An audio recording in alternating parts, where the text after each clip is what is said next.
How to fix non-tradable symbol in TradingView. Your first things first is access tradingview.com's official website and make sure that you already logged into your account. Or you can even go ahead and upgrade to a 30-day free trial for you to have full access on all of those available options that you can do from the TradingView dashboard. Now to fix this issue, all you have to do is just to log out or to change your current broker.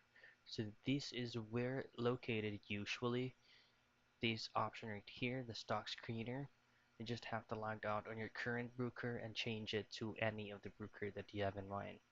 Then once everything is set up, all you have to do is try to trade with the same symbol again that you have attempted earlier. So that's it. That's a troubleshooting step that you can do for you to be able to fix non-tradable symbol and TradingView.